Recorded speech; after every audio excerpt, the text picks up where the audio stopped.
नमस्कार, आदाब, सत श्री अकाल दोस्तों।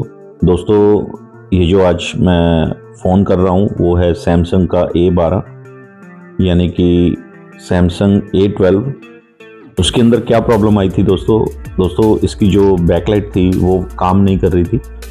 तो उसके लिए सबसे पहले तो जो बैकलाइट सेक्शन है सीपीयू के पास उसको कट लगाया ग्राइंडर की मदद से, उसको कट किया। कट करने के बाद उसमें जो भी फॉल्टी कंपोनेंट्स थे उनको एक बार रीचेकिंग किया। रीचेकिंग करने के बाद जैसे कि आप वीडियो में अंदर देख रहे हैं कैसे मैं उसको कट कर रहा हूँ, तो उसके बाद जो कंपोनेंट्स की चेकिंग है वो वन बाय वन मैंने सारे कंपोनेंट्स को चेक किया है। जब भी आपके पास कोई फ़ोन बैकलाइट के लिए आए तो आपको ये कंपोनेंट्स को बहुत ध्यान से चेक करना है दोस्तों, और वन बाय वन इनको रिप्लेस करना है। आप किसी भी डेड बोर्ड से कोई भी कॉइल, कोई भी फॉल्टी कंपोनेंट्स, चाहे वो डायोड हो चाहे वो कैपेसिटर हो, तो आप उसको चेंज कर सकते हैं। वीडियो में बहुत ही आसानी से मैंने ये सब बताया कि कैसे आप एक डेड बोर्ड में से एक कंपोनेंट को रिप्लेस कर सकते हैं। तो आप बहुत ध्यान से इस वीडियो को देखिएगा। उम्मीद करता हूँ कि इस वीडियो में आपको बहुत कुछ सीखने को मिलेगा। तो दोस्तों, बने रहिए मेरे साथ इस वीडियो में।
दोस्तों जो हमने अभी फ़ोन किया था वो अभी पूरी तरह से रिपेयर हो चुका है।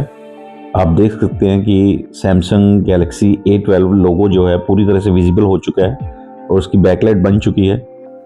इस वीडियो के अंदर मैंने बहुत ही आराम से बताया है कि कौन कौन से कंपोनेंट्स को आपको चेक करना है। अगर आप ध्यान से मेरे वीडियो को देखेंगे तो आपको काफ़ी कुछ समझ लगेगा कि कैसे कैसे मैंने चेकिंग करी है, कैसे कैसे मैंने कौन कौन से कंपोनेंट्स को मैंने रिप्लेस किया है एक डेड बोर्ड में से। जो डोनर बोर्ड या डेड बोर्ड आपके पास आता है तो आप उसमें से आसानी से उन कंपोनेंट्स को चेंज कर सकते हैं। उम्मीद करता हूँ कि जब भी आपके पास A12 आएगा अभी बैकलाइट में, आप उसको मेरे वीडियो से, उसकी मदद से आप उसको अच्छे से रिपेयर कर पाएंगे। Thank you so much for watching my every video. Thanks for your love and support.